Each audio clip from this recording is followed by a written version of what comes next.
Hello everyone, मैं वैभव सिंह आप सबका स्वागत करता हूँ मार्गदर्शन शिक्षा के यूट्यूब चैनल पे। और मैं आपको यहाँ पे इंटरनेशनल ऑर्गेनाइजेशंस के बारे में पढ़ा रहा हूँ। मैं ऑलरेडी आपको G20, G7, BRICS, BIMSTEC, SCO, quad, ITU2 और आपके और जो इंटरनेशनल ऑर्गेनाइजेशन है जैसे ऑकस, इन ऐसे ऑर्गेनाइजेशंस के बारे में पढ़ा चुका हूँ। और ये सीरीज हमारी कंटिन्यू चल रही है इंटरनेशनल ऑर्गेनाइजेशंस की। कल पिछले 2 दिन से मैं बैंक के बारे में पढ़ा रहा हूँ, जो इंटरनेशनल बैंक्स हैं, और अभी और 2-3 वीडियो आएंगे इन बैंक्स के ऊपर। तो मैं ऑलरेडी आपको दो बैंक्स पढ़ा चुका हूँ, जो है आपका एशियन डेवलपमेंट बैंक और दूसरा है आपका AIIB, Asian infrastructure investment bank. ठीक है, और आज मैं आपको अफ्रीकन डेवलपमेंट बैंक के बारे में पढ़ाऊंगा, अफ्रीकन डेवलपमेंट बैंक। ठीक है, तो आज हम शुरू करते हैं। African development bank, African development bank. तो अगर इस नाम से, इसके नाम से इसको समझने की कोशिश करें कि ये बैंक क्या है, किस लिए इसको बनाया गया है, तो ये एक बैंक है जो अफ्रीका है उसकी डेवलपमेंट के लिए बनाया गया है। ठीक है, नाम से समझने की कोशिश करें, ये एक बैंक है जो अफ्रीका कॉन्टिनेंट है, या जो अफ्रीका कॉन्टिनेंट में कंट्रीज आती हैं उनकी डेवलपमेंट के लिए इस बैंक को बनाया गया है। जैसे हमने जब एशियन डेवलपमेंट बैंक पढ़ा था, उसमें एशियन था, एशिया की जो कंट्रीज हैं, एशिया जो कॉन्टिनेंट है उसमें जो डेवलपिंग कंट्रीज है उनकी डेवलपमेंट के लिए उसे बनाया गया था। उससे पहले हमने पढ़ा था AIIB, Asian infrastructure investment bank. उसमें क्या था कि जो एशिया की कंट्री है, डेवलपिंग कंट्रीज, उनके जो इंफ्रास्ट्रक्चर है उसको बनाने के लिए अगर उनको इन्वेस्टमेंट चाहिए तो ये बैंक उसके लिए हेल्प करता था, AIIB। आज हम अफ्रीकन डेवलपमेंट बैंक की बात करते हैं। ये जो अब हम अफ्रीका कॉन्टिनेंट पे आ गए, तो जो अफ्रीका कॉन्टिनेंट है उसमें जो कंट्रीज है उनकी डेवलपमेंट के लिए ये बैंक हेल्प करता है। ठीक है, तो अगर इसको डिफाइन करना हो तो कैसे डिफाइन करेंगे अफ्रीकन डेवलपमेंट बैंक को? अफ्रीकन डेवलपमेंट बैंक, ये अफ्रीकन डेवलपमेंट बैंक के लिए शॉर्ट फॉर्म है। African development bank is a regional development bank. ठीक है, पहले यहीं तक देखते हैं। तो ये लाइन क्या कह रही है? African development bank is a regional development bank. ठीक है, ये एक डेवलपमेंट बैंक है, मैंने आपको नाम से बताया, एक डेवलपमेंट बैंक है अफ्रीका के रीजन के लिए। तो यहाँ रीजनल क्यों बोला गया है? मैंने आपको पहली वीडियोस में बताया, जो रीजनल कोई भी ऑर्गेनाइजेशन है, जैसे इस केस में बैंक है, तो ये एक रीजन पे काम करती है। एक रीजन मतलब एक इलाके पे काम करती है, एक ज्योग्राफिकल रीजन पे काम करती है। तो ये किस रीजन पे काम करने वाली है? अफ्रीका रीजन पे। ठीक है, यहाँ पे इसमें नाम में इसके में लिखा हुआ है। तो ये अफ्रीका का जो रीजन है उस रीजन के लिए डेवलपमेंट बैंक है। ठीक है, और to promote economical development and social progress of the region. कौन सा रीजन? African region. तो ये बैंक जो है वो रीजनल डेवलपमेंट बैंक है, जो रीजनल डेवलपमेंट बैंक है, और जो रीजन है अफ्रीका, उस रीजन में ये प्रमोट करता है इकोनॉमिकल डेवलपमेंट, जो इकोनॉमिकली सब जो कंट्रीज है वो डेवलप हो सके, पूरा रीजन डेवलप हो सके, और सोशली प्रोग्रेस हो सके, जो सोशल लाइफ है उसकी वो भी प्रोग्रेस हो सके। ठीक है, कंट्री की इकोनॉमिक कंडीशन अच्छी होगी तो सोशल लाइफ अपने आप प्रोग्रेस करेगी। ठीक है, तो इसको अगर हमें डिफाइन करना हो तो African development bank is a regional organisation. ये एक रीजनल ऑर्गेनाइजेशन है जो प्रमोट करती है इकोनॉमिक डेवलपमेंट और and social progress in the region. जो ये रीजन है, अपने रीजन में, जो इसका रीजन है, ऑफ इट्स रीजन, मतलब अफ्रीका रीजन की बात हो रही है यहाँ पे। ठीक है, अगर हम इसकी बात करें ये कब बना था, तो ये बना था, स्टैब्लिश हुआ था ये 1964 में। ठीक है, 1964 ईयर था जिसमें स्टैब्लिश हुआ था by organisation of African unity. ये ऑर्गेनाइजेशन थी जिस ऑर्गेनाइजेशन ने बात करी कि इसको बनाना है। ठीक है, जिसने प्रस्ताव रखा फिर उसके बाद बनाया। तो ये अफ्रीकन यूनिटी क्या है? ये एक ऑर्गेनाइजेशन है अफ्रीकन कंट्रीज की, जिसको अब अफ्रीकन यूनिटी के नाम से नहीं बुलाते, अब इसको अफ्रीकन यूनियन के नाम से बुलाते हैं। जैसे मैंने आपको बताया यूरोपियन यूनियन के बारे में, इनके बारे में भी हम अभी पढ़ेंगे। ये भी एक तरह के, ये भी इंटरनेशनल ऑर्गेनाइजेशंस में ही आती हैं, इनके बारे में भी अभी आने वाली वीडियोस में पढ़ेंगे। तो जो अफ्रीकन यूनिटी है इसको अब अफ्रीकन यूनियन कहते हैं। ठीक है, अब इसको इस नाम से बुलाया जाता है, पहले इसको बुलाया जाता था अफ्रीकन यूनिटी के नाम से। ठीक है, तो जिस टाइम पे ये ऑर्गेनाइजेशन बनी थी 1964 में, उस टाइम पे इसका नाम अफ्रीकन यूनिटी था। तो अफ्रीकन यूनिटी ने 1964 में इसको बनाया है। अफ्रीकन यूनिटी में जैसे अफ्रीकन यूनियन के नाम से समझ रहे हो कि अफ्रीका की एक यूनियन है ये, जिसमें जो अफ्रीकन कंट्रीज है वो एक साथ बैठ के अपने जो कॉन्टिनेंट है अफ्रीका कॉन्टिनेंट, उसके प्रोग्रेस, उसकी डेवलपमेंट के लिए बात करती हैं। ठीक है, इसी तरह अफ्रीकन यूनिटी था, जब इसका नाम अफ्रीकन यूनिटी था, जब भी इसका ऐसा सही काम था। ठीक है, तो इसने क्योंकि अगर हम देखें इसने अफ्रीका की डेवलपमेंट के लिए काम करना है, और ये जो इसने बैंक बनाया है ये ADB, sorry African development Bank AFDB, African development bank, ये बैंक किस लिए, जो वहां पे कंट्रीज है, जो रीजन है उसको उसकी मदद करने के लिए डेवलपमेंट में, ठीक है। तो ये 1964 में डेवलप हुआ था। उसके बाद हम बात करें इसके हेडक्वार्टर की, ये HQ जो है हेडक्वार्टर के लिए शॉर्ट फॉर्म है। इसका हेडक्वार्टर है अबिजान, आइवरी कोस्ट में, ठीक है। ये जो आइवरी कोस्ट है ये अफ्रीका में ही एक कंट्री पड़ती है। अफ्रीका का जो वेस्ट वाला रीजन है वहां पे ये कंट्री पड़ती है। अगर मैं आपको मैप में बताऊं बना के, यहाँ पे बना देता हूं, जैसे ये अफ्रीका का मैप है, ठीक है, तो यहाँ पे पड़ती है ये जो है यहाँ पे कहीं पे पड़ती है आइवरी कोस्ट, ठीक है ना। तो ये अफ्रीका का जो वेस्ट रीजन है ना, वेस्ट रीजन अफ्रीका का, यहाँ पे है ये आइवरी कोस्ट। तो इसका जो हेडक्वार्टर है वो आइवरी कोस्ट के अबिजान जगह पे है, ठीक है। अब इसके अगर हेडक्वार्टर की बात करें तो इसका हेडक्वार्टर 1964 से और 2003 तक तो यहीं पे रहा था आइवरी कोस्ट में। फिर 2003 के बाद इसका जो वो था हेडक्वार्टर था उसको टुनेशिया में शिफ्ट कर दिया गया। टुनेशिया भी एक अफ्रीकन कंट्री है, उसको टुनेशिया में शिफ्ट कर दिया गया। क्यों कर दिया गया शिफ्ट? क्योंकि जो आइवरी कोस्ट कंट्री थी यहाँ पे कुछ इकोनॉमिक प्रॉब्लम आ रही थी और पॉलिटिकल इंस्टेबिलिटी थी। पॉलिटिकल इंस्टेबिलिटी का मतलब कि गवर्नमेंट जो है चल नहीं पा रही थी, बार बार सरकार बन रही थी, गिर रही थी, बन रही थी, गिर रही थी, तो पॉलिटिकल स्टेबिलिटी वहां पे नहीं बन रही थी। तो जब पॉलिटिकल स्टेबिलिटी अगर नहीं बन रही है कहीं किसी कंट्री में, तो वो काम कैसे करेगी कंट्री किसी भी चीज के लिए, ठीक है। और ये हेडक्वार्टर था अफ्रीकन डेवलपमेंट बैंक का। अगर हेडक्वार्टर में ठीक से काम नहीं होगा तो बाकी सब कंट्री कैसे काम करेंगी, ठीक है। तो इसलिए जब 2003 में जब यहाँ पे प्रॉब्लम आई आइवरी कोस्ट में, तो इसके हेडक्वार्टर्स को 2003 में टुनेशिया में शिफ्ट कर दिया गया। और 2003 से 2014 तक के लिए इसका जो हेडक्वार्टर था वो टुनेशिया में था, और फिर 2014 के बाद इसका हेडक्वार्टर दोबारा आइवरी कोस्ट में शिफ्ट कर दिया गया, ठीक है। तो ये एक टेम्परेरी इसका हेडक्वार्टर बना था कुछ दिन के लिए, और जैसे ही ये आइवरी कोस्ट की सिचुएशन सही हुई दोबारा से इसका हेडक्वार्टर यहीं पे शिफ्ट कर दिया गया। तो ये इसके हेडक्वार्टर के बारे में। तो हमने अब तक क्या क्या पढ़ा? अगर अफ्रीकन डेवलपमेंट बैंक को डिफाइन करना हो तो कैसे करेंगे? ये एक regional organisation, regional development bank है जो बनाया गया है प्रमोट करने के लिए इकोनॉमिक डेवलपमेंट और social progress in its region. Region कौन सा, कौन से रीजन की बात हो रही है? अफ्रीका की बात हो रही है, ठीक है। दूसरा, ये बना कब था? ये 1964 में बना था, और अफ्रीकन यूनिटी नाम के ऑर्गेनाइजेशन से जिसके द्वारा ये बनाया गया था, जिसको अब अफ्रीकन यूनियन बोलते हैं इस ऑर्गेनाइजेशन को। अब इसका नाम अफ्रीकन यूनिटी नहीं है, अब इसका नाम अफ्रीकन यूनियन है, ठीक है। और अगर हेडक्वार्टर की बात करें तो इसका हेडक्वार्टर आइवरी कोस्ट में है, एवजान जगह पे, जो है एवजान नाम की जगह है आइवरी कोस्ट में, यहाँ पे इसका हेडक्वार्टर है। 1964 से 2003 तक इसका हेडक्वार्टर आइवरी कोस्ट में था, लेकिन फिर 2003 से 2014 तक इसका हेडक्वार्टर टुनेशिया में शिफ्ट कर दिया गया। फिर 2014 के बाद जब कंडीशन आइवरी कोस्ट की सही हो गई तो दोबारा से आइवरी कोस्ट में शिफ्ट कर दिया, ठीक है। तो अब इसके मेंबर्स की बात करते हैं, इसमें कितने मेंबर है, कौन कौन से मेंबर, ठीक है। तो इसमें टोटल 81 मेंबर्स हैं, ठीक है। टोटल इसमें 81 मेंबर्स हैं, 81 मेंबर कंट्रीज हैं इसमें, और 54 जिसमें से अफ्रीका में, ठीक है। तो 81 टोटल है। पूरी जो ऑर्गेनाइजेशन है ये आपकी अफ्रीकन डेवलपमेंट बैंक, और वो हर जगह से है मेंबर, हर कॉन्टिनेंट से मेंबर है, खाली अफ्रीका से नहीं है। और जो इसमें से अगर 81 में से बात करें तो 54 जो है वो अफ्रीका में से है, वो खाली अफ्रीका में से है, ठीक है। तो 81 टोटल है, 54 जो है अफ्रीका में से है। तो 50% से बल्कि 55-60% के आसपास जो मेंबर है वो अफ्रीका से है। तो अगर अब देखते हैं कि इसके मेंबर इतने कम क्यों हैं। अगर कोई ऐसे पूछने लगे, इतनी पुरानी ऑर्गेनाइजेशन है, 1964 की ऑर्गेनाइजेशन है, फिर भी 81 ही मेंबर है, इतनी सारी कंट्री है फिर भी 81 मेंबर है। क्यों? इसलिए क्योंकि 1982 से पहले ना इसमें जो नॉन अफ्रीकन कंट्री थी, जो नॉन अफ्रीकन कंट्रीज थी, उनको मेंबर बनने के लिए अलाउड नहीं किया जाता था, ठीक है।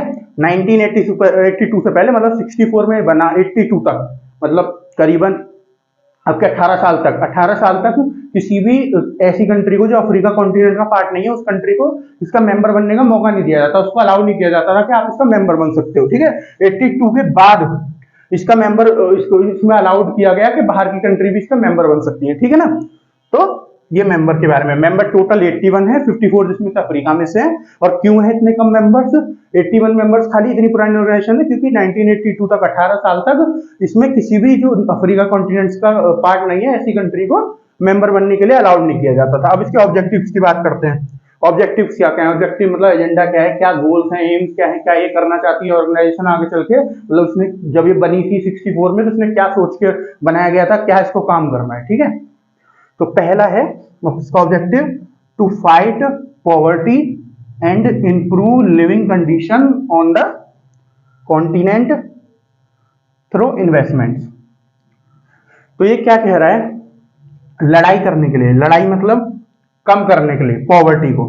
पॉवर्टी क्या होता है, मैंने आपको लास्ट वीडियो में बताया था पॉवर्टी क्या होता है। पॉवर्टी का मतलब होता है गरीबी।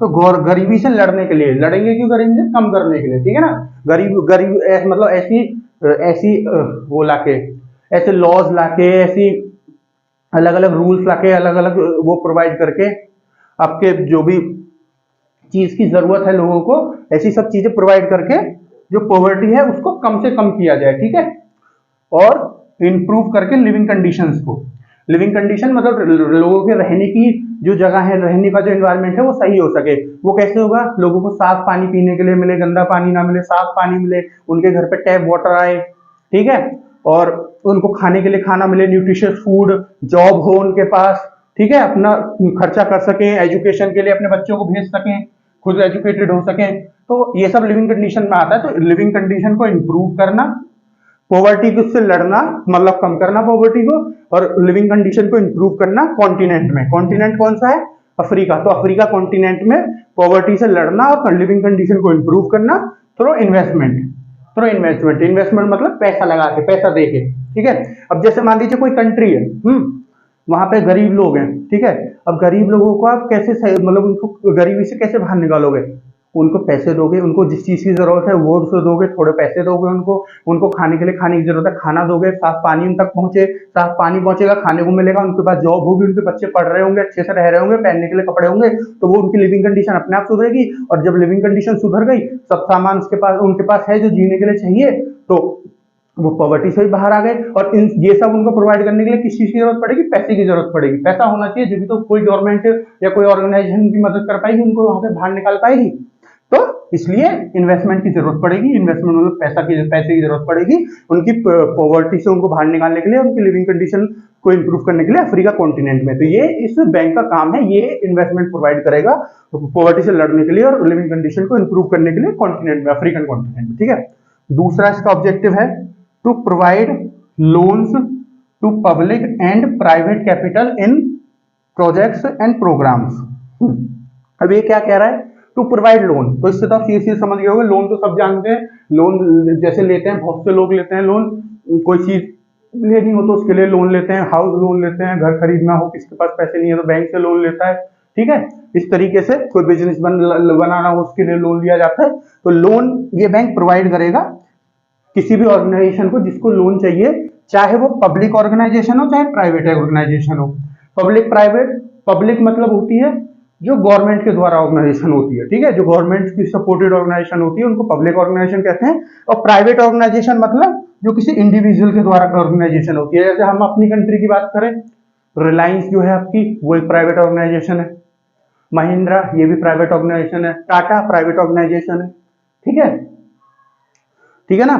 और अगर हम पब्लिक ऑर्गेनाइजेशन की बात करें हमारी कंट्रीज में, हमारी कंट्री में तो जैसे हमारे यहाँ पे एक सिस्टम है नवरत्न वाला, जिसमें बहुत सारी वो हमारी वो आती हैं, कंपनीज आती हैं, जिसमें आपकी BHEL आती है, ठीक है, BHEL नाम की कंपनी है हमारे यहाँ पे, नवरत्न कंट्री है, ठीक है, और नवरत्न कंपनी है हमारे यहाँ पे, ठीक है ना। ऐसी जो ऑर्गेनाइजेशन होती है जो गवर्नमेंट द्वारा सपोर्टेड होती है, उन ऑर्गेनाइजेशन को पब्लिक कहते हैं, जो इंडिविजुअल किसी के द्वारा होती है उनको प्राइवेट कहते हैं। तो ये उनके प्रोजेक्ट्स जो होंगे, चाहे वो पब्लिक हो चाहे वो प्राइवेट प्रोजेक्ट्स हो या कोई प्रोग्राम हो, उसके लिए लोन प्रोवाइड करेंगे।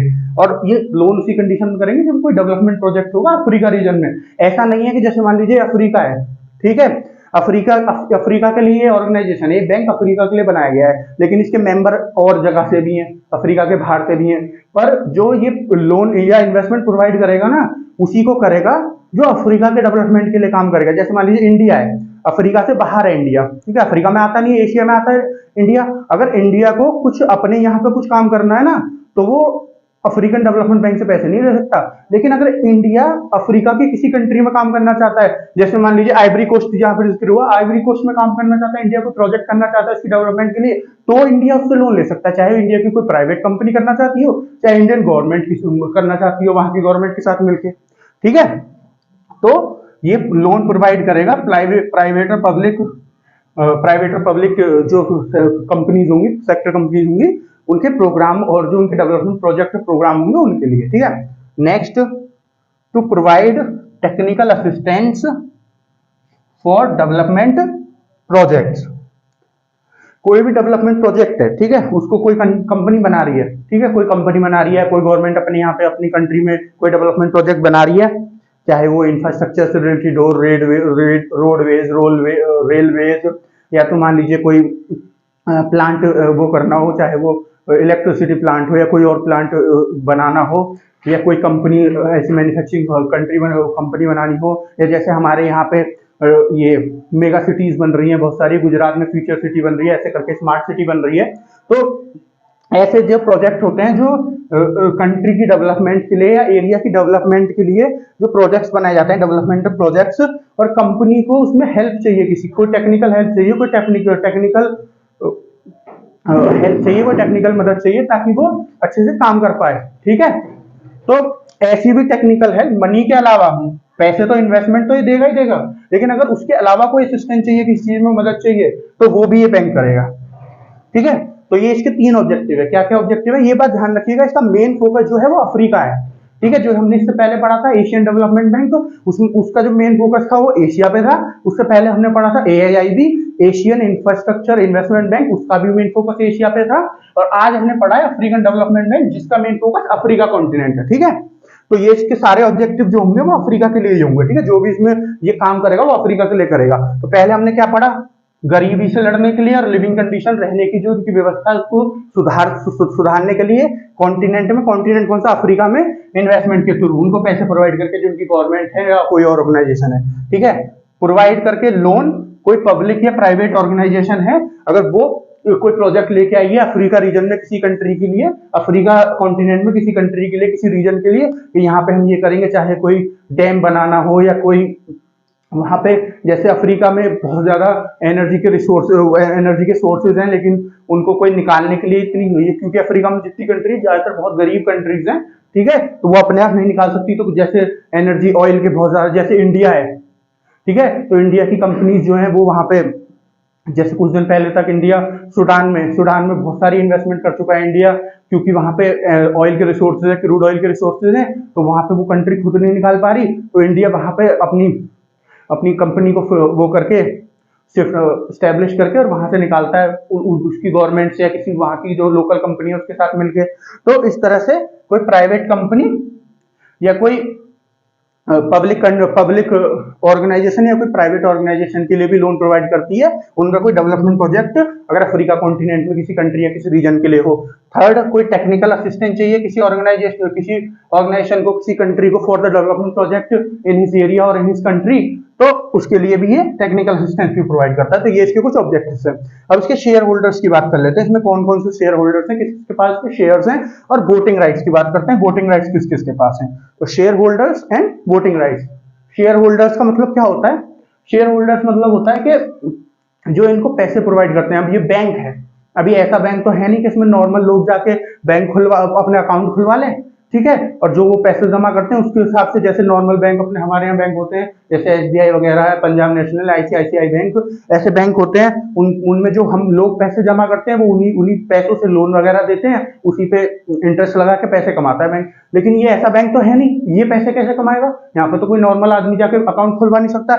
ये कैसे पैसे कमाता है, जो इसके मेंबर्स होते हैं वो इसको डोनेशंस प्रोवाइड करते हैं बैंक को। पहला ये तरीका होता है, ये जो इसके मेंबर्स बनते हैं वो डोनेशंस प्रोवाइड करते हैं इसको, और जो डोनेशन जितना प्रोवाइड करता है उस हिसाब से उसको शेयर मिल जाता है बैंक का, ठीक है, उतनी उसमें उसकी शेयर, मतलब उसका पार्ट उस बैंक में हो जाता है उतना ही, और जितना उसका पार्ट होगा उतनी उसकी इन्फ्लुएंस होगी इस बैंक में, उतनी वो अपनी चला सकता है इस बैंक में, ठीक है। तो ये शेयर होल्डिंग्स होती है और ये जो एक तरीका ये होता है पैसा कमाने का डोनेशंस के थ्रू, और दूसरा तरीका होता है पैसा कमाने का, मैंने आपको पिछले 2 वीडियो में भी समझाया, बॉन्ड इशू करके पैसा कमाना। ये लोग बॉन्ड इशू करते हैं अपने, ठीक है, और ये बोलते हैं कि एक बॉन्ड हमारा इतने का है, किसी को इतने, हमको इतने पैसे की जरूरत है, किसको हमारे बॉन्ड चाहिए ले लो, चाहे वो कोई आदमी खरीदे, कोई और ऑर्गेनाइजेशन खरीदे या कोई कंट्री खरीदे, उन बॉन्ड को खरीद के इनको पैसा दे देती है कि इतने साल में हम तुम्हारे पैसे वापस करेंगे, इतना % उस पर ब्याज लगा के, और इतने साल में, जैसे मान लीजिए $1 बिलियन पैसे लिए किसी अपने बॉन्ड्स के, किसी कंट्री से, यूएस से ले लिए, जैसे इस बैंक ने, अफ्रीकन डेवलपमेंट बैंक ने, ठीक है, यूएस से पैसे ले लिए $1 बिलियन, उस पे 2% का इंटरेस्ट लगा के, और 15 साल में वापस कर देंगे। ये सब पूरी इनके बीच में डील हो गई। यूएस ने इनके बॉन्ड खरीद लिए और इनको $1 बिलियन 10 साल के लिए 2% ब्याज पे दे दिए, ठीक है। तो ये 2 तरीके होते हैं किसी भी ऐसे ग्लोबल बैंक का, किसी भी इंटरनेशनल बैंक के पैसे कमाने के, ठीक है। तो जो शेयर होल्डर्स हैं इसके कौन कौन है, किसके पास कितने हैं, तो ये यहाँ पे हम टॉप 5 शेयर होल्डर्स की बात करेंगे, ठीक है ना। टॉप 5 शेयर होल्डर्स के कौन कौन है, तो पहला है नाइजीरिया, जिसके पास 10% शेयर्स हैं इसके।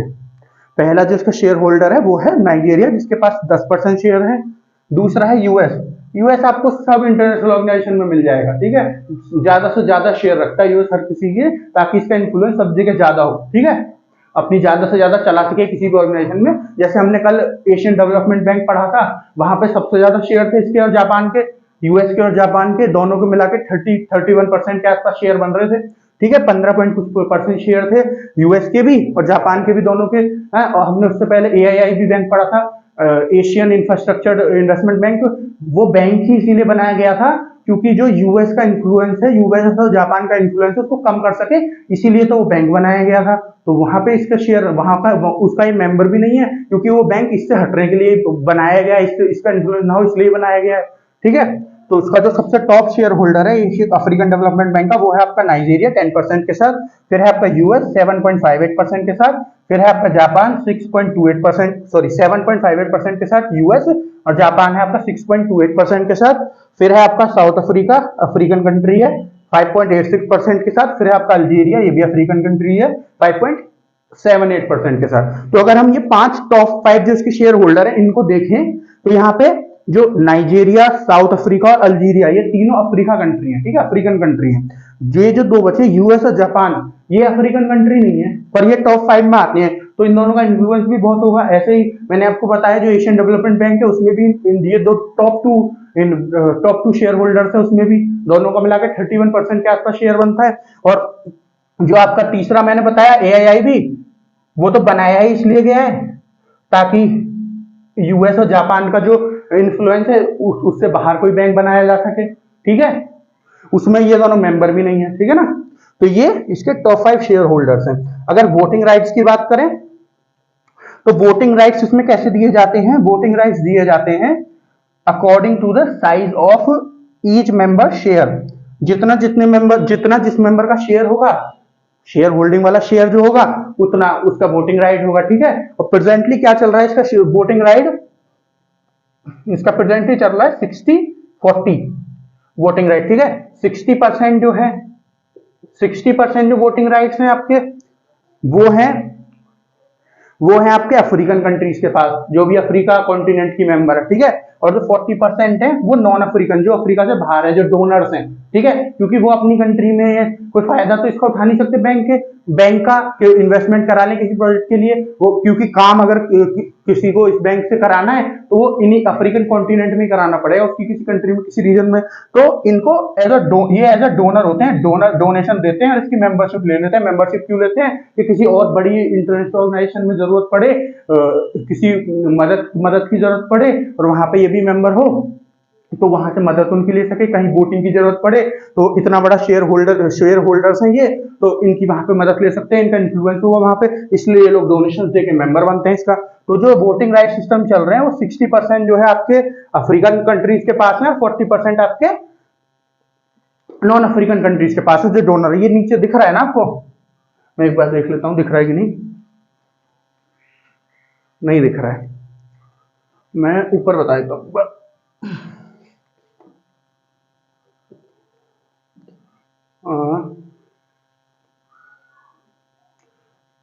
यहां पे बता देता हूं, देखिए वोटिंग राइट्स है इस टाइम पे 60%, 40%।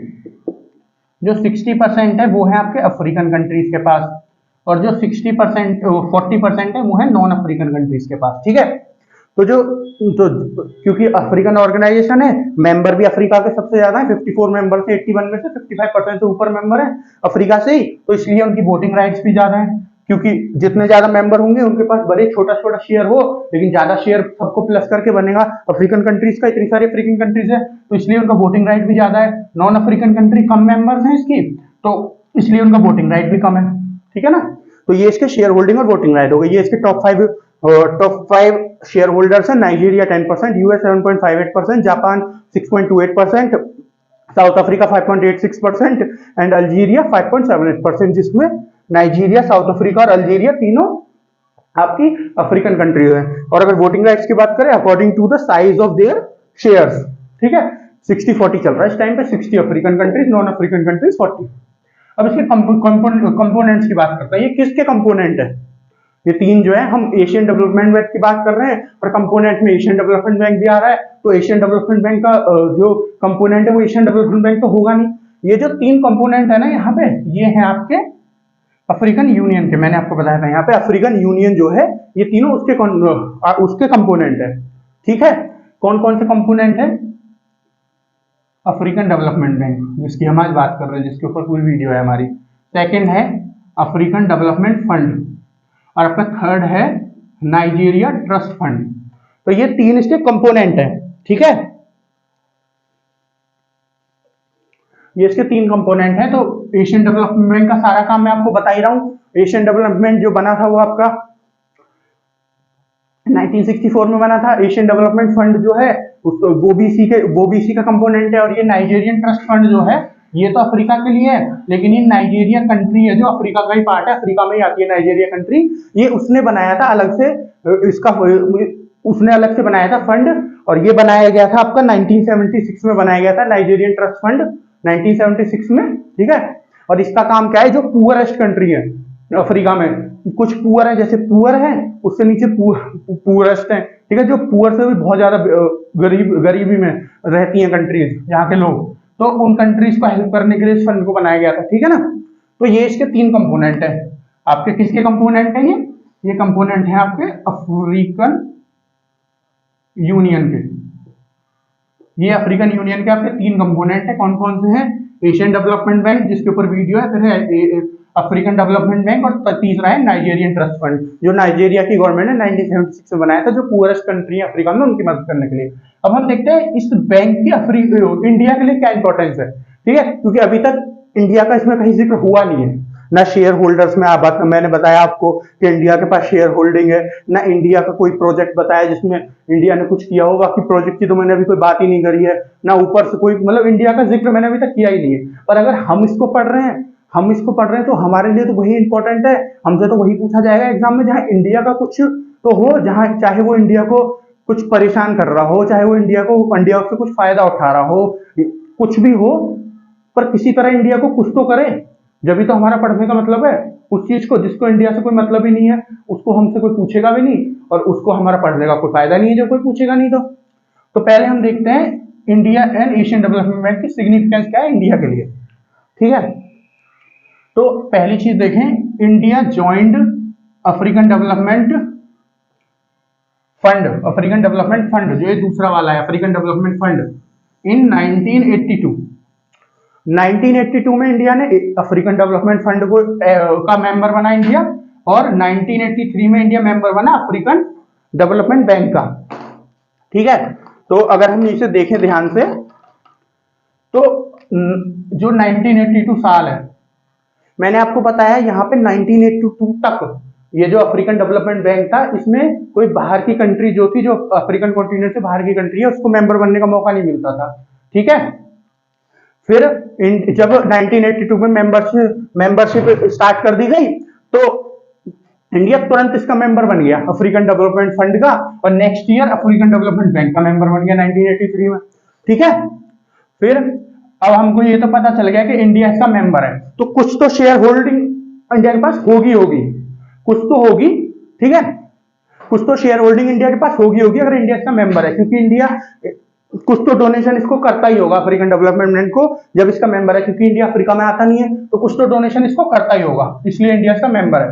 तो इंडिया की अगर हम बात करें, इंडिया जो है जो उसकी शेयर होल्डिंग है वो काफी कम है इसमें, ठीक है, बहुत कम शेयर होल्डिंग है, टॉप 20 में भी नहीं आती है इंडिया की शेयर होल्डिंग अगर बात करें। यहाँ तो हमने खाली टॉप 5 की बात की थी, बट इंडिया की जो है वो टॉप 20 में भी नहीं आती है, ठीक है। अगर हम नेक्स्ट बात करें, India and Africa also have a bilateral trust fund, ठीक है। इंडिया और अफ्रीका जो है, अभी यहां तक पढ़ा है मैंने, यहां तक इंडिया और अफ्रीका जो है ना वो एक अलग से एक, जो इंडिया और अफ्रीका के बीच में ही है, जो पूरा अफ्रीकन कॉन्टिनेंट है वो एक साथ, अफ्रीकन कॉन्टिनेंट से बात हो रही है यहाँ अफ्रीकन यूनियन की, क्योंकि एज अ कॉन्टिनेंट सब कंट्री अलग अलग नहीं, पूरी कंट्री एक साथ कहां बैठेंगी, जो अफ्रीकन यूनियन बन रहा है, ठीक है। तो अफ्रीकन यूनियन, यहाँ अफ्रीका से मतलब है जो अफ्रीकन यूनियन है, एक मेंबर की तरह पूरा अफ्रीकन यूनियन, ठीक है। उस अफ्रीकन यूनियन के अंदर सारी कंट्री होंगी, लेकिन यहाँ पे वो एक मेंबर की तरह बात कर रहा है। और इंडिया तो एक मेंबर है ही, इनका दोनों का आपस में भी एक ट्रस्ट फंड है, बायलैटरल ट्रस्ट फंड। मैं आपको हर वीडियो में बता रहा हूँ बायलैटरल, यूनिलैटरल, ट्राइलैटरल क्या होता है। यूनी मतलब एक, जहां पे एक ही पार्टी इन्वॉल्व हो, यूनी मतलब जहां पे दो पार्टी इन्वॉल्व हो, ट्राई मतलब जहां पे तीन पार्टी इन्वॉल्व हो, क्वाड मतलब जहां पे चार पार्टी इन्वॉल्व हो। जो मैंने आपको क्वाड ऑर्गेनाइजेशन पढ़ाई थी वो भी उसका नाम भी वहीं से आया है, उसका पूरा नाम है क्वाड्रिलेटरल ऑर्गेनाइजेशन। तो वहां पे क्या है, वहां पे क्योंकि चार मेंबर है, कौन कौन चार मेंबर है आपके, इंडिया, यूएसए, जापान और ऑस्ट्रेलिया। यहाँ पे दो मेंबर हैं इसलिए यहाँ पे बाई लग रहा है, बाई मतलब दो मेंबर हैं अफ्रीका और इंडिया, इसलिए यहाँ पे बाई लग रहा है। तो इनके बीच में एक बायलैटरल ट्रस्ट फंड है, जो 1 to 1 इनका ट्रस्ट फंड साइन हुआ है इनके बीच में, ठीक है, जिसका नाम है India Africa economic cooperation fund, India Africa economic cooperation fund. तो इस फंड का नाम है India Africa economic cooperation fund.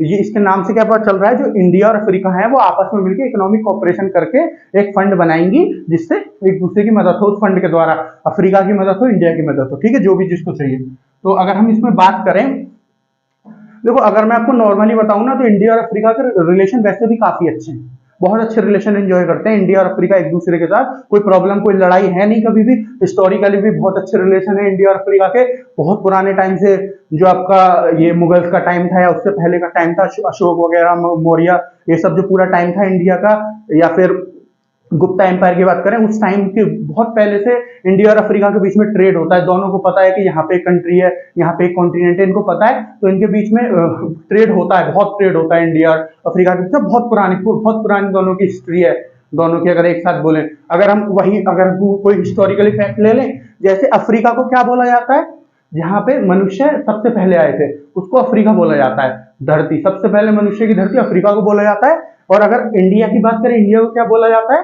सबसे पहले सिविलाइजेशन की धरती, ठीक है, जहां पे सबसे पहले सभ्यता आई थी। तो इस तरह से भी हिस्टोरिकली लिंक है एक दूसरे से, अफ्रीका सबसे पहले मनुष्य की धरती, इंडिया सबसे पहले सिविलाइजेशन की धरती। तो इस तरह से भी ये हिस्टोरिकली एक दूसरे से लिंक है, और ट्रेड भी इनके बीच में बहुत पहले से चल रहा है। और अगर मैं बात करूं, जैसे मैंने यहाँ पे आपको अफ्रीका बना के दिखाया था, ये मैं इंडिया बना देता हूं इसमें, ये इंडिया है मान लीजिए, यहाँ पे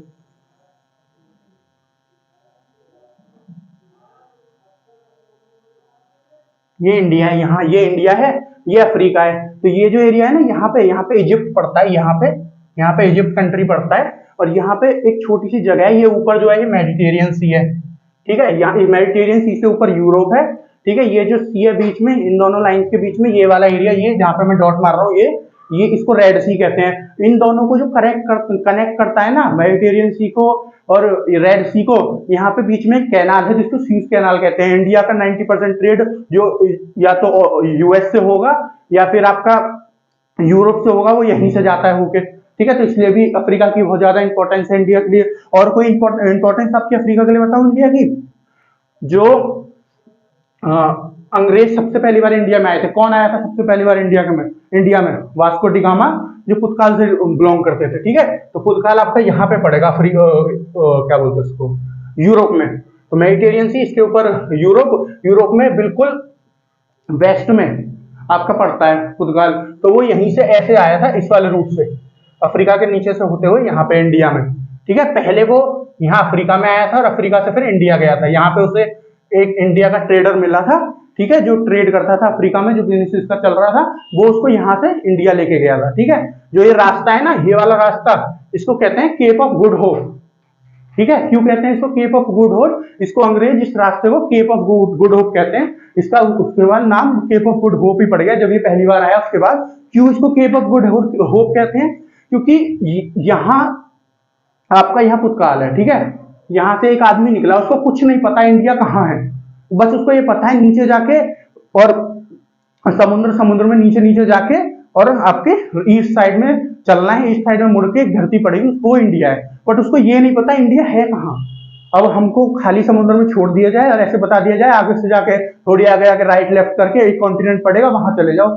समुद्र में दूर दूर तक कुछ नहीं दिखता, तो आपको कैसे पता चलेगा कहाँ हमको जाना है, कौन से कॉन्टिनेंट, कौन से आइलैंड की बात हो रही है कि वहां पे एक आइलैंड है, वहां चले जाओ। तो जब ये यहाँ से निकला एक आश की तरह, ठीक है, एक होप थी इसके पास कि मुझे इंडिया को ढूंढना है, और ये धीरे धीरे निकला और यहाँ से जब ये अफ्रीका पहुंचा, ठीक है, तो इसको जो होप, यहाँ पे उसको एक इंडियन ट्रेडर मिला, उसके बाद उसकी होप हुई कि हाँ जी अब तो मुझे इंडिया मिल ही जाएगा, ये मुझे इंडिया ले जाएगा, वो यहाँ से इंडिया ले गया। तो उसके बाद इस रास्ते को केप ऑफ गुड होप बोलने लगे। ठीक है, उसकी जो गुड होप थी, जो उसकी अच्छी वाली होप थी, जो उसकी आशा थी कि मुझे इंडिया ढूंढना है, उसकी वो पूरी हुई, इसलिए इस रास्ते को केप ऑफ गुड होप बोलने लगे। ठीक है, तो इस तरह भी इंडिया का, अफ्रीका और इंडिया का बहुत पुराना रिलेशन है, बहुत पुरानी हिस्ट्री है। तो जब इतनी अच्छी हिस्ट्री है, इतने अच्छे रिलेशन एंजॉय करते हैं आपस में, तो इस वजह से बायलैटरल ट्रेड, बायलैटरल एग्रीमेंट्स बहुत अच्छे काम होते हैं ऐसी कंट्रीज के बीच में जिनके रिलेशन हिस्टोरिकली भी बहुत अच्छे और प्रेजेंटली भी बहुत अच्छे चल रहे हैं। ठीक है, तो ये इंडिया का एक बायलैटरल फंड है, और बहुत आगे बहुत दूर निकल गए हम लोग। ठीक है, तो मैं बस ये बताना चाहता था, जो इंडिया के रिलेशन हिस्टोरिकली भी बहुत अच्छे हैं, कितनी पुरानी हिस्ट्री ले लो अफ्रीका के साथ, ये प्रेजेंटली भी बहुत अच्छे रिलेशन है इंडिया के अफ्रीका के साथ। प्रेजेंटली की अगर आपको एक एग्जांपल दूं, 2017 में 50 सेकेंड 2017 में 50 सेकेंड आपका जो अफ्रीकन यूनियन का सेशन था, इनकी मीटिंग थी, जो ये सारी कंट्री मिलती हैं, वो कहाँ हुई थी? आपके इंडिया, जयपुर, राजस्थान में हुई थी। ठीक है, आज तक इतना पुराना हो गया अफ्रीकन यूनियन बना हुआ, खाली 4 ही बार ऐसा हुआ है कि इनकी मीटिंग, इनकी समिट अफ्रीका से बाहर हुई है। ठीक है, एक बार हुई है आपकी सबसे पहले स्पेन में जो बाहर हुई थी, फिर चाइना, फिर पुर्तगाल में हुई थी। पुर्तगाल मैंने अभी आपको बताया, यहाँ यहीं पे नीचे को स्पेन पड़ता है, और चौथी बार आपकी 2017 में इंडिया में हुई थी। 4 ही बार इसकी मीटिंग आज तक बाहर हुई है। तो इंडिया के साथ अच्छे रिलेशन होंगे अफ्रीका, पूरे कॉन्टिनेंट के, अफ्रीकन यूनियन का मतलब जो वहाँ की सारी कंट्री है, पूरे कॉन्टिनेंट की बात हो रही है, तभी तो इंडिया में इन्होंने मीटिंग कराई होगी अपनी। ठीक है, तो ये एक एग्जाम्पल है, प्रेजेंटली भी इनके रिलेशन बहुत अच्छे हैं। तो ये जो है बायलैटरल ट्रेड, बायलैटरल इनका एक फंड है, ट्रस्ट फंड है, उसको उस पे इनका पर्सनली बायलैटरल ट्रेड फंड है। ठीक है, जिसका नाम है इंडिया अफ्रीका इकोनॉमिक कॉर्पोरेशन। और तो ये जो फंड है, किस लिए बनाया गया है? इस ट्रस्ट को किस लिए बनाया गया है? इस ट्रस्ट फंड को बनाया गया है, ये डिजाइन किया गया है trust fund to provide technical assistance in infrastructure and railway development, information and communication technology. ठीक है, अब ये एक फंड बना दिया। ठीक है, इस फंड के द्वारा इंडिया क्या करता है? इंडिया अगर अफ्रीकन कॉन्टिनेंट की बात करें, उसके मुकाबले बहुत डेवलप कंट्री है उसके मुकाबले। वैसे डेवलप कंट्री नहीं है, अगर पूरे वर्ल्ड की बात की जाए वैसे एक डेवलपिंग कंट्री है, लेकिन उसके मुकाबले तो बहुत ऊपर है अफ्रीकन कॉन्टिनेंट की बात की जाए तो। ठीक है, तो इंडिया जो बहुत ऊपर है, तो इंडिया का इंफ्रास्ट्रक्चर भी उनसे बहुत ऊपर है, इसीलिए इंडिया ऊपर है। इंडिया का रेलवे नेटवर्क तो दुनिया में दूसरे नंबर पे आता है। ठीक है, चाइना के बाद जो इंडिया का रेलवे नेटवर्क है, इंफॉर्मेशन और कम्युनिकेशन नेटवर्क, जो टेक्नोलॉजी वाली बात होती है, आईटी के सेक्टर में इंडिया इतना ऊपर है। ठीक है, सबसे ऊपर इंडिया माना जाता है आईटी के सेक्टर में। तो इंडिया के पास जो है, इंडिया की एक्सपर्टीज है ना, इस ट्रस्ट के थ्रू इंडिया अफ्रीका की मदद करता है कि जो हमारे पास एक्सपर्टीज है उनके द्वारा हम आपकी मदद करें, आपकी जो देश है या कोई रीजन है, आपके कॉन्टिनेंट को डेवलप करने में। ठीक है, तो ये इस ट्रस्ट का, ये ट्रस्ट फंड है, इसका काम है। थर्ड पॉइंट की बात करें, India promise to share its expertise in implementation of public private partnership PPP model in Africa. अब हम बात करते हैं पीपीपी मॉडल क्या है। सबसे पहले इस पॉइंट को बाद में पूरे को समझेंगे, पहले जानते हैं पीपीपी मॉडल क्या है। पीपीपी मतलब पब्लिक प्राइवेट पार्टनरशिप। ये एक मॉडल है जो इंडिया फॉलो करती है, ठीक है। 2011 में इसको लाया गया था यूपीए गवर्नमेंट के द्वारा। यूपीए मतलब इस टाइम पे कांग्रेस, मनमोहन सिंह हमारे प्राइम मिनिस्टर थे 2011 में। उस टाइम पे इस मॉडल को लाया गया था आपका पीपीपी मॉडल। पीपीपी मॉडल, इस पीपीपी मॉडल में क्या है कि मान लीजिए कोई प्रोजेक्ट बनना है, कोई रोड बन रही है, ठीक है। अब उस रोड का खर्चा बहुत ज्यादा आएगा, ठीक है। तो कोई रोड बनी हुई, जैसे कोई कंपनी है इंडिया की, ठीक है। अब उस कंपनी से प्रॉफिट बहुत ज्यादा गवर्नमेंट को मिल नहीं रहा, ठीक है। लेकिन उसमें बहुत ज्यादा प्रॉफिट क्यों नहीं मिल रहा? क्योंकि गवर्नमेंट और कामों में बिजी होने की वजह से उस कंपनी की ठीक से देख नहीं पा रही, उसकी देखभाल ठीक से नहीं कर पा रही, ठीक है। तो इंडिया क्या करेगी, उसके जो कुछ शेयर हैं एक प्राइवेट ऑर्गेनाइजेशन को भेज देगी। कुछ शेयर का मतलब है यहाँ पे 51% शेयर, 49 खुद के पास, 51 उनके पास।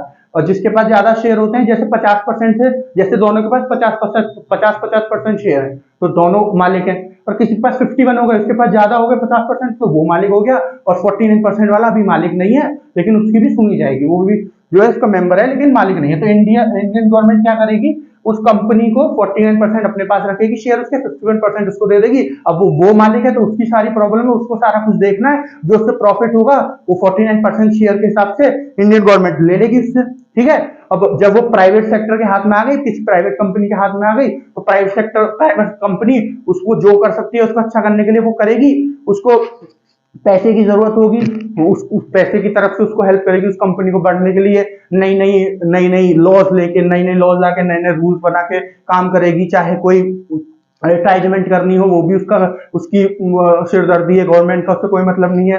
कोई भी कुछ भी उसमें करना होगा वो सब काम उसका, और 49% के हिसाब से प्रॉफिट इंडियन गवर्नमेंट उठा सकती है, ठीक है। तो ऐसी जो पार्टनरशिप होती है उसको पब्लिक प्राइवेट पार्टनरशिप कहते हैं, ठीक है ना।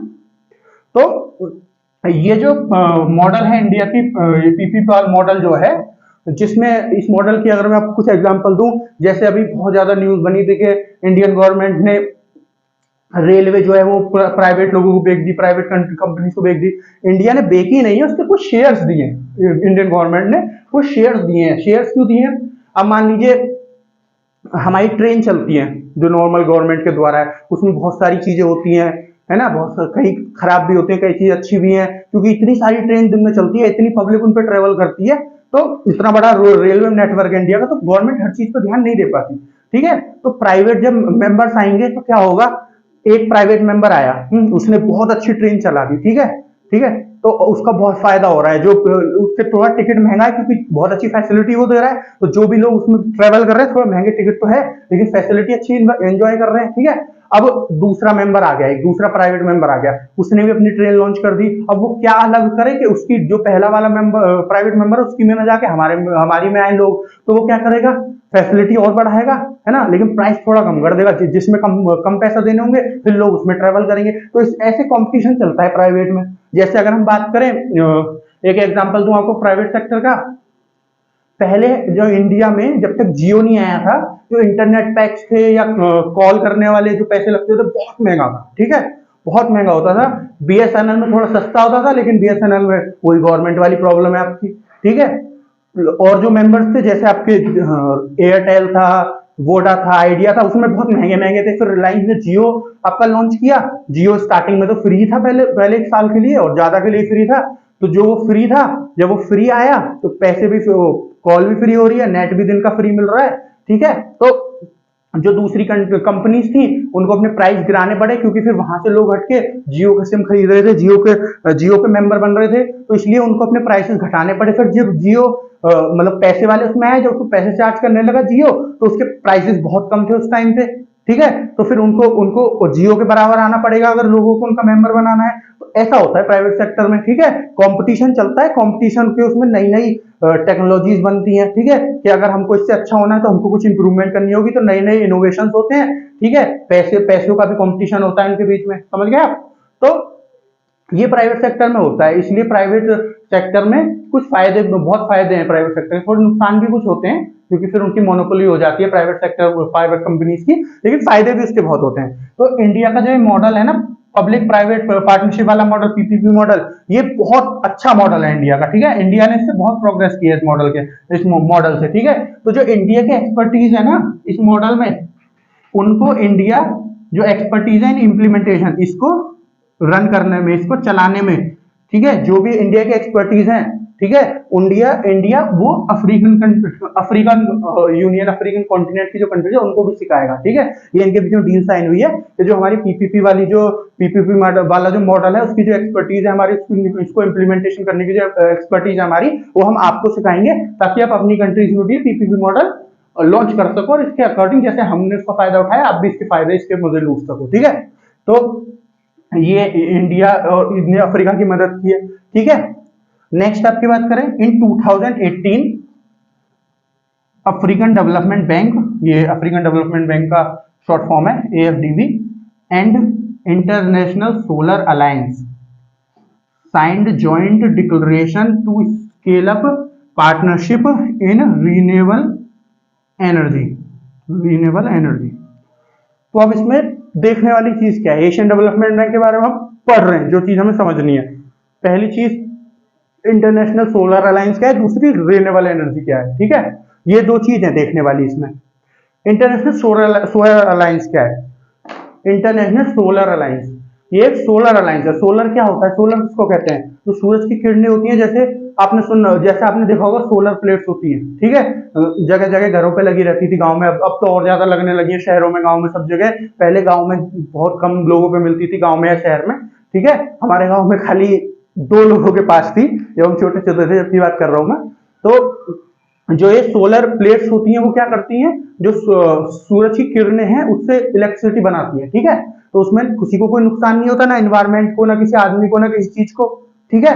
तो सोलर एनर्जी उसको कहते हैं। तो ये जो इंटरनेशनल सोलर अलायंस है, ये जो प्रपोजल है, ये सबसे पहले इंडिया ने दिया था, ठीक है। और इस मॉडल में इंडिया ने क्या बोला था इस ऑर्गेनाइजेशन में, कि जो कंट्रीज है ना, जो बहुत ज्यादा सोलर एनर्जी को एंजॉय करती हैं, जो सोलर रिच कंट्रीज हैं, यहाँ पे बहुत ज्यादा सूरज निकलता है। अगर हम बात करें कौन सी कंट्री है जो सोलर रिच कंट्री नहीं है, जो सोलर एनर्जी को एंजॉय नहीं करती, जो कंट्रीज ऊपर है, जैसे यूरोप की कंट्री है, वहां पे ठंड रहती है, ठीक है, सूरज बहुत कम निकलता है, ठीक है।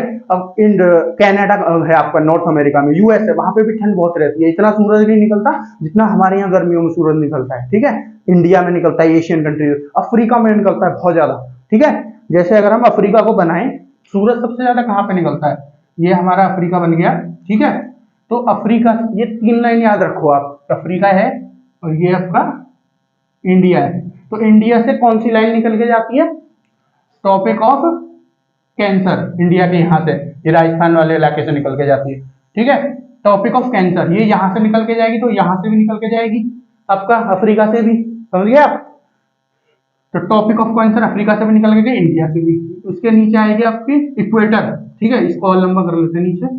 उसके नीचे आएगी आपकी इक्वेटर, इक्वेटर होता है सेंटर पॉइंट, ठीक है, जो अर्थ के बिल्कुल बीचों बीच से निकल रहा है, सेंटर पॉइंट नहीं, जो लाइन अर्थ के बिल्कुल बीचों बीच से निकल रही है। जैसे हम यहाँ पे, ये अर्थ है हमारी गोल, तो ये आपका इक्वेटर हो गया जो बीचों बीच से निकल रहा है, दो हिस्सों में बांट रहा है, ठीक है। तो इक्वेटर भी निकल के जाता है यहाँ से।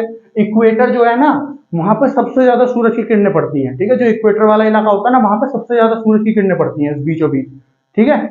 और तीसरी जो लाइन है टॉपिक ऑफ कैप्रिकॉन, ये भी अफ्रीका से निकल के जाती है, तीनों लाइन अफ्रीका से निकल के जाती हैं। तो जो भी कंट्री टॉपिक ऑफ कैंसर और टॉपिक ऑफ कैप्रिकॉन के बीच में होगी ना, वहां वो सोलर एनर्जी रिच कंट्री होगी, वहां पे सूरज की किरणें सबसे ज्यादा आएंगी, ठीक है। जितनी ज्यादा सूरज की किरणें आएंगी उतनी ज्यादा हम सोलर एनर्जी से इलेक्ट्रिसिटी बना सकते हैं, ठीक है। तो ना कोई इन्वायरमेंट को दिक्कत, ना किसी और चीज को दिक्कत होगी इससे सोलर एनर्जी बनाने में, ठीक है। तो सोलर अलायंस की जो इंटरनेशनल सोलर अलायंस है, ये क्या कहता है, ऐसी कंट्रीज जो टॉपिक ऑफ कैंसर और टॉपिक ऑफ कैप्रिकॉन के बीच में आती हैं, जो सोलर एनर्जी रिच कंट्री होती हैं, ऐसी कंट्रीज की ऑर्गेनाइजेशन है, ताकि ये सोलर एनर्जी पे काम कर सके, ठीक है। सोलर एनर्जी से अपना इलेक्ट्रिसिटी बनाने पे काम कर सकते हैं, सोलर लाइट से इलेक्ट्रिसिटी बना सके। सॉरी, मैं सोलर एनर्जी बोल रहा था, सोलर एनर्जी तो उसको बोलते ही है जो इलेक्ट्रिसिटी से बनती है, ठीक है। तो जो सोलर लाइट होती है, सोलर मतलब जो सन की जो सनलाइट होती है, सनलाइट से इलेक्ट्रिसिटी बना सके, ठीक है।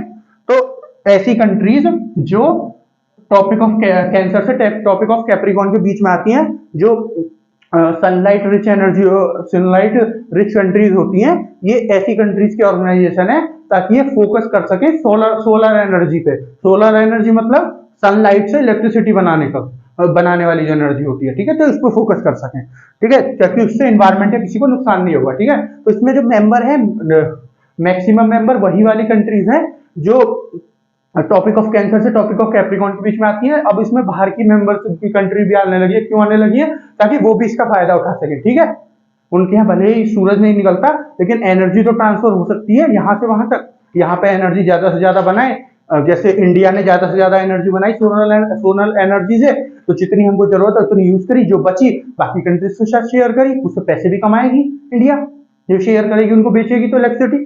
तो इंटरनेशनल सोलर अलायंस उन कंट्रीज का अलायंस है जो सोलर रिच कंट्री है और सोलर एनर्जी पे काम कर सके, ठीक है। और रिन्यूएबल एनर्जी क्या होता है? रिन्यूएबल एनर्जी ऐसी एनर्जी होती है जो नेचुरल चीज होती है, उनसे जो इलेक्ट्रिसिटी बनाई जाती है। जैसे यहाँ पे सोलर एनर्जी बनाई जाएगी, सूरज की जो किरण है वो नेचुरल चीज है, उससे इलेक्ट्रिसिटी बना ली, सोलर एनर्जी हो गई, ठीक है। ये नेचुरल हो गई, ये आपकी रिन्यूएबल एनर्जी हो गई। ये ऐसी एनर्जी जो नेचुरल चीजों से बनाई जाए और एनवायरमेंट को उससे नुकसान ना हो। जैसे हम वाटर वाली एनर्जी होती है आपकी, ठीक है, जो वाटर पावर प्लांट होते हैं आपके, जिससे इलेक्ट्रिसिटी बनाई जाती है, ठीक है। हाइड्रो पावर प्लांट जो होते हैं, हाइड्रो मतलब पानी की बात हो रही है यहाँ पे, तो वहां पे जो पानी के द्वारा इलेक्ट्रिसिटी बनाई जाती है, कि जैसे मान लीजिए ये एक नदी है, यहाँ पे हमने ये वो पावर प्लांट सेटअप कर दिया, यहाँ पे एक विंड वो होगा आपका यहाँ पे एक वो होगा, क्या बोलते हैं उसको, टरबाइन होगा एक, यहाँ पे आपका एक टरबाइन होगा, इस पे ऐसे ऐसे पानी गिरेगा, ये टरबाइन घूमेगा, जैसे जैसे टरबाइन घूमेगा ऐसे ऐसे इलेक्ट्रिसिटी बनेगी, ठीक है। तो ये हाइड्रो पावर प्लांट होता है, इसमें पानी से बिजली बनाई जाती है, इसमें भी कोई नुकसान नहीं होता। तो ऐसी एनर्जी जिसमें जो नेचर चीजों से बनाई जाए, नेचर की जो चीज है और उससे नुकसान ना हो, किसी को एनवायरमेंट को नुकसान ना हो, ऐसी जो एनर्जी होती है उसको रिन्यूएबल एनर्जी कहते हैं। तो 2018 में अफ्रीकन डेवलपमेंट बैंक और इंटरनेशनल सोलर अलायंस ने ज्वाइंट डिक्लेरेशन साइन किया, एक एग्रीमेंट साइन किया, जिसमें वो स्केल अप करेंगे अपनी पार्टनरशिप को, मतलब ज्यादा से ज्यादा अपनी पार्टनरशिप को बढ़ाएंगे रिन्यूएबल एनर्जी में, ताकि जो रिन्यूएबल एनर्जी है अफ्रीका और इंडिया रिन्यूएबल एनर्जी को यूज कर पाए, और जो ऐसी एनर्जी है जिनसे इलेक्ट्रिसिटी बनती है और एनवायरमेंट को परेशानी होती है, जैसे कोल से हम एनर्जी बनाने लगे, या ये ऑयल से कोई एनर्जी बनाने लगे, ठीक है, या रिन्यूएबल एनर्जी या सॉरी नॉन रिन्यूएबल एनर्जी बोलते हैं ऐसी एनर्जीज को जो एनवायरमेंट को दिक्कत देती है, ठीक है। लकड़ी को बनाने लगे, लकड़ी से बनाएंगे, कोयला बनेगा, कोयला से फिर एनर्जी बनाएंगे, तो उसको भी नॉन रिन्यूएबल एनर्जी कहते हैं। तो उन पे कम फोकस करके रिन्यूएबल एनर्जी पे फोकस ज्यादा कर सके, ठीक है। और नेक्स्ट है आपका, India is one of the largest investor in Africa. India बहुत बड़ा इन्वेस्टर है अफ्रीका में। मैंने आपको ऊपर से नीचे तक सारे पॉइंट बताए, वो यही हमको बता रहे हैं कैसे इंडिया और अफ्रीका के बीच में फंड है, ताकि वो अफ्रीका की मदद कर सके, चाहे वो रेलवे डेवलपमेंट हो, इंफ्रास्ट्रक्चर डेवलपमेंट में हो, आईटी सेक्टर में हो, कम्युनिकेशन सेक्टर में हो। दूसरा, पब्लिक प्राइवेट पार्टनरशिप जो है उसको इंडिया अपनी एक्सपर्टीज को उनके साथ शेयर कर सके, ताकि वो फायदा उठा सके। तीसरा, जो इंडिया का इंटरनेशनल सोलर अलायंस है, ठीक है, उसने और इस बैंक ने साइन किया है डील, ताकि यहाँ अफ्रीका पे जो रिन्यूएबल एनर्जी है उसमें ज्यादा से ज्यादा अफ्रीका उस पर निर्भर कर सके ज्यादा से ज्यादा। तो ये कुछ, तो और बाकी जो एनर्जी सेक्टर है, मैंने आपको बताया कि सुडान है वहां पे इंडिया की कंपनी जो ओएनजीसी है, ओएनजीसी नाम से कंट्री आपने सुना होगा, ओएनजीसी, ठीक है, ये वहां पे काम कर रही है। जो आपका सुडान है, अब तो सुडान डिवाइड हो गया है, साउथ सुडान और साउथ सुडान। तो साउथ सुडान में आ गया है, वो जितने भी आपके वो मिले थे रिसोर्सेज, जो भी आपकी जगह थी वो साउथ सुडान में ज्यादा आ गई है, तो वहां पे काम कर रही है, और भी कंट्रीज में काम कर रही है ओएनजीसी अफ्रीका की में। तो अगर हम बात करें ना अफ्रीकन कॉन्टिनेंट की, तो अफ्रीकन कॉन्टिनेंट एक ऐसा कॉन्टिनेंट है जिसको बहुत ज्यादा खोजा नहीं गया है, जिसमें से मतलब उसमें रिसोर्सेज तो बहुत सारे हैं, अलग अलग प्रकार के मेटल्स, ऑयल्स, ऐसे बहुत सारी चीजें उसकी जमीन के नीचे, ठीक है, लेकिन वो कंट्री गरीब है, तो वो लोग निकाल नहीं सकते, इसलिए बाहर वाली कंट्री को उनको एक्सप्लोर करना पड़ेगा, और जिससे उन कंट्रीज को फायदा हो, और जो कंट्री वहां पे एक्सप्लोर कर रही है उसको भी फायदा हो, ठीक है। तो अफ्रीकन जो कॉन्टिनेंट है उसको अनएक्सप्लोर्ड कॉन्टिनेंट बोलते हैं, क्योंकि वो किसी ने अभी तक एक्सप्लोर नहीं किया। जैसे अगर मैं आपको बताऊं, उस टाइम पे जब इंडिया में ब्रिटिश आने शुरू हुए थे, एशिया वाले पूरे एरिया में, इंडिया की बात करें, पूरे एशिया की बात करें, सेम टाइम से पे ही आए थे। तो उस टाइम पे एशिया जो कॉन्टिनेंट था वो भी अनएक्सप्लोर्ड कॉन्टिनेंट था, ठीक है। तो वो लोग आए यहाँ पे, उन्होंने एक्सप्लोर किया। तो ऐसे समझ लो जैसे इंडिया उस टाइम पे था, अफ्रीका ऐसे इस टाइम पे, ठीक है। बट जैसे उस टाइम पे अफ्रीका, इंडिया को या एशिया को उन्होंने कैप्चर कर लिया था, उसको कॉलोनाइज कर लिया था, ऐसे उसको कॉलोनाइज नहीं करेंगे अभी, आपको कॉलोनी अपनी नहीं बनाएंगे अफ्रीका को, लेकिन उसके जो रिसोर्सेज है उनको तो यूज कर सकते हैं, उनकी मदद करके जो अफ्रीकन कंट्रीज हैं। तो इंडिया की इन्वेस्टमेंट बहुत ज्यादा है अलग अलग सेक्टर में, चाहे वो इंफ्रास्ट्रक्चर सेक्टर हो, एनर्जी सेक्टर हो, ठीक है, ऐसे सेक्टर्स में इंडिया की इन्वेस्टमेंट बहुत ज्यादा है। यहाँ पे इंडिया की इन्वेस्टमेंट क्यों ज्यादा है, क्योंकि अनएक्सप्लोर्ड कॉन्टिनेंट है, तो इंडिया वहां पे एक्सप्लोर कर रहा है ताकि वो अपनी भी मदद कर सके और वहां की जो कंट्रीज है उनकी भी मदद कर सके। तो ये सारा कुछ अफ्रीकन डेवलपमेंट बैंक के बारे में एक बार आप देख लीजिए। तो फ्रेंड्स, आशा है आपने देख लिया होगा पूरा बोर्ड, आपको सब कुछ समझ में आ गया होगा, और अगर कुछ समझ में नहीं आया तो आप कमेंट करके मुझे बता सकते हैं। तो ये सारा कुछ अफ्रीकन डेवलपमेंट बैंक के बारे में है। वैसे आपको बताऊं तो अफ्रीकन डेवलपमेंट बैंक तो बहुत ज्यादा पेपर में आज पूछा नहीं गया है आज तक। अगर हम यूपीएससी की बात करें तो प्री में भी आज तक कोई क्वेश्चन कभी पहले पूछा गया हो, लेकिन पिछले 5-7 साल में नहीं पूछा गया। या किसी वनडे एग्जाम की बात करें तो एक आध क्वेश्चन कभी पूछा गया है, वो भी इंडियन कॉन्टेक्स्ट में, बाकी और कोई क्वेश्चन नहीं पूछा गया। लेकिन ये बात भी है कि ऐसा नहीं है कि पूछा नहीं जाएगा, पूछा जा सकता है, क्योंकि इंडिया की इन्वॉल्वमेंट इसमें है और बहुत ज्यादा इन्वॉल्वमेंट है, थोड़ी बहुत नहीं है, बहुत ज्यादा इन्वॉल्वमेंट है। और इंडिया को और अपनी इन्वॉल्वमेंट यहाँ पे बढ़ानी होगी ताकि और इसके रिसोर्सेज को यूज कर सके इंडिया, ठीक है, अपनी कंट्री को फायदा हो उससे, ठीक है। तो जितना इंडिया यहाँ पे अपनी वो बढ़ाएगा, अपनी इंपॉर्टेंस, अपने लिए इंपॉर्टेंट इसको बनाएगा अफ्रीका को, इतनी अपनी इन्वेस्टमेंट वहां पे बढ़ाएगा, इतनी ही हमारे लिए इंपॉर्टेंट होता चला जाएगा अफ्रीका कॉन्टिनेंट, इतने ही इसके क्वेश्चन आने की संभावना ज्यादा होगी। तो इसलिए हमको कोई भी टॉपिक छोड़ना नहीं है, इसीलिए ये टॉपिक मैंने आपको कवर करा दिया है। तो फ्रेंड्स, आज के लिए इतना ही। इससे पहले टॉपिक जो भी मैंने आपको बताया इनको देखना है आपको, तो आप वर्ल्ड ऑर्गेनाइजेशन के नाम से प्लेलिस्ट मिलेगी मार्गदर्शन शिक्षक इन चैनल में, वहां पर जाकर देख सकते हैं। तो आज के लिए इतना ही, धन्यवाद। हमारे चैनल को सब्सक्राइब करें, हमारे वीडियोस को लाइक करें, ज्यादा से ज्यादा शेयर करें। तो धन्यवाद।